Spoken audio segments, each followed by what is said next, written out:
మన ఛానల్లోని కథ విచక్షణ జ్ఞానం. ఈ కథను రాసిన వారు జొన్నలగడ్డ రామలక్ష్మి. ఇక కథలోకి వెళ్దాం. గంగడనేవాడు ఏ పని తలపెట్టినా జయమవుతూ ఉండేది. పొరుగింట్లో ఉండే రంగడి వల్ల చిన్న పని కూడా కాదు. అందువల్ల వాడికి చిన్నతనంగా ఉండేది. గంగడికున్న పట్టుదల నీకు లేదు. ఏ పనికైనా పట్టుదలనేది ముఖ్యం అని కొందరు మిత్రులు రంగడితో అన్నారు. ఇలా ఉండగా ఆ ఊరికి సాధువు ఒకడు వచ్చాడు. ఆయన ప్రజల ముందు మహిమలు చేస్తూ పేరు తెచ్చుకున్నాడు. గ్రామస్తులెందరో సాధువుకు కానుకలు సమర్పించుకొని తమ కష్టాలు చెప్పుకొని పరిష్కారం తెలుసుకున్నారు. ఈ సాధువు గ్రామస్తులను మోసం చేస్తున్నాడు, లేకుంటే సాధువుకు కానుకలెందుకు అన్నాడు గంగడు. అందుకు వాడి మిత్రులు కొందరు మోసం చేస్తున్నాడని నువ్వు రుజువు చేయగలవా అని సవాలు చేశారు. నాకు కొంత గడువు కావాలి అన్నాడు గంగడు. మిత్రులు ఇందుకు సరేనన్నారు. గంగడిలాగే రంగడికి సాధువు మోసగాడని అనుమానం కలిగింది. గంగడి కంటే ముందుగా సాధువు మోసం బయటపెట్టాలనుకొని వాడొక రాత్రిపూట సాధువు ఉండే చోటికి వెళ్ళాడు. ఊరి చివర ఉంటున్న ఒక కొండ గుహలో సాధువు ఉంటున్నాడు. రంగడు వెళ్ళే సమయానికి ఆయన గుర్రు పెట్టి నిద్రపోతున్నాడు.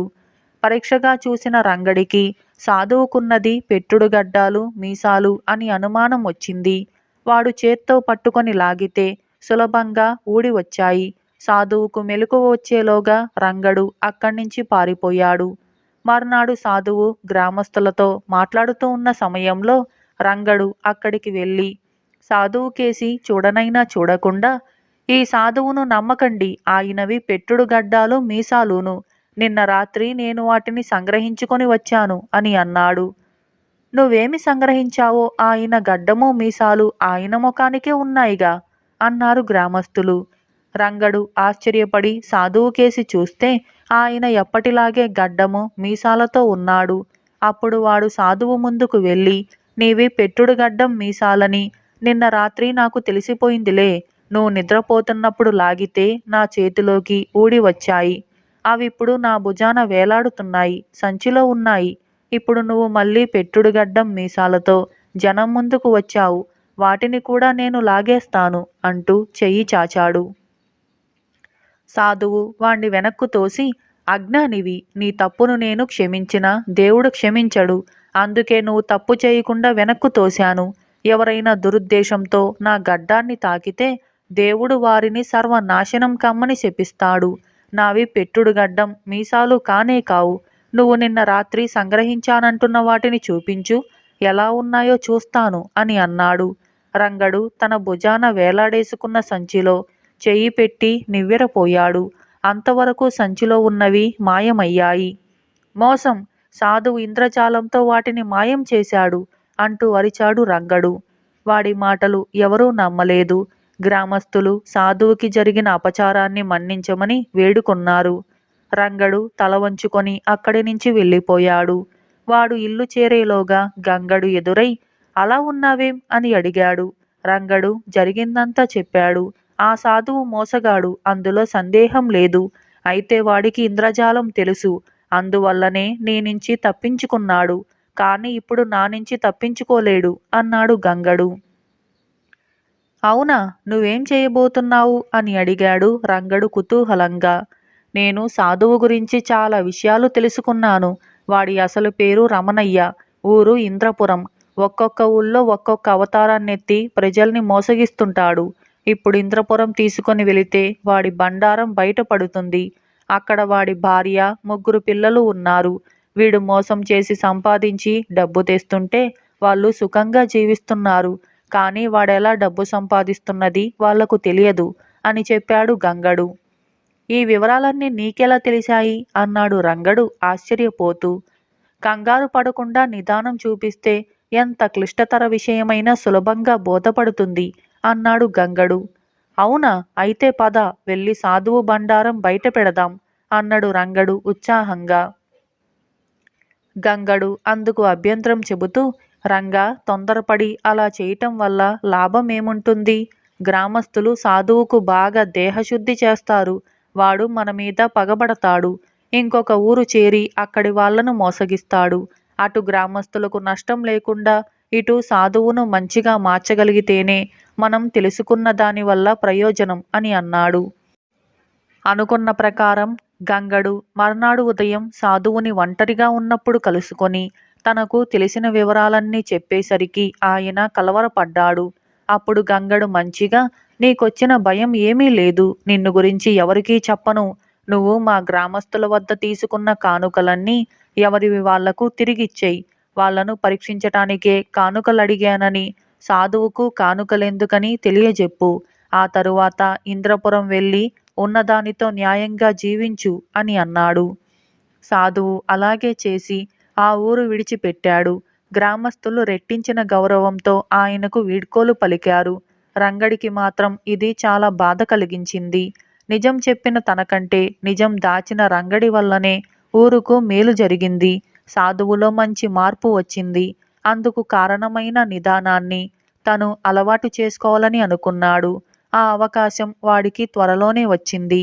రంగడి తల్లి సూరమ్మ రోజూ నదికి వెళ్ళి తాగేందుకు బిందెడు నీళ్లు తెస్తుంది. ఆ రోజున ఇంటికి రాగానే ఆవిడకు కాలు జారి తెచ్చిన నీళ్లన్నీ ఒలికిపోయాయి. సూరమ్మ తన కొడుకుతో చంద్రన్నకు చెప్పి ఒక కావడి నీళ్లు తెప్పించమని అన్నది. రంగడు చంద్రన్న కోసం బయలుదేరితే వాడు షావుకారింటి నుంచి ఖాళీ బిందెల కావడితో వస్తూ ఎదురయ్యాడు. వాడు మహా చలాకీగా ఉన్నాడు. రంగడు పలకరించేలోగానే వాడు వాణ్ణి దాటుకొని వెళ్ళిపోయాడు. రంగడు చప్పున వెనుదిరిగి వాడి వెంట పడ్డాడు. కొంత దూరం వెళ్ళాక చంద్రన్న తన గుడిసెలోకి దూరాడు. క్షణంపాటు తటపటాయించి రంగడు కూడా గుడిసెలోకి వెళ్ళబోతే తలుపులు దగ్గరగా వేసి ఉన్నాయి. రంగడు వంగి తలుపు సందుల్లోంచి లోపలికి చూశాడు. ఆశ్చర్యం! రంగడు ఖాళీ బిందెలనుకున్న వాటిల్లో సగానికి సగం వంట నూనె ఉన్నది. చంద్రన్న ఒక పెద్ద డబ్బాలోని ఏదో ద్రవాన్ని ఆ 2 బిందెల్లోనూ కొంతవరకు పోశాడు. తరువాత వాడు కావడి తీసుకొని బయటికి రాగానే రంగడు వాడి కంట పడకుండా పక్కకు తప్పుకున్నాడు. అప్పుడు చంద్రన్న షావుకారింటికేసి వెళ్ళటం గమనించి, అంటే షావుకారు చంద్రన్న చేత నూనె కల్తీ చేయిస్తున్నాడన్న మాట అని అనుకున్నాడు రంగడు.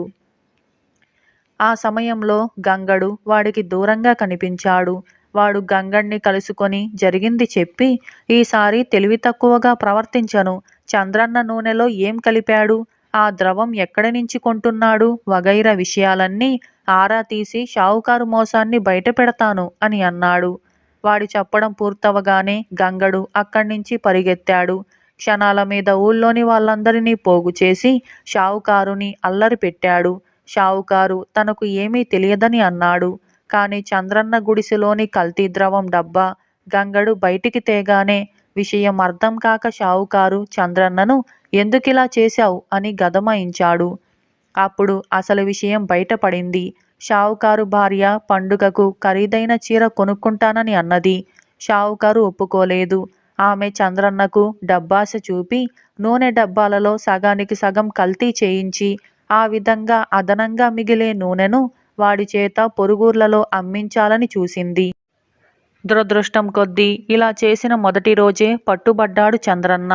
ఊరి వాళ్ళందరూ గంగణ్ణి ఎంతగానో మెచ్చుకొని షావుకారుని తీవ్రంగా మందలించి వెళ్ళారు. ఇది చూసి రంగడికి చాలా ఉక్రోషం వచ్చింది.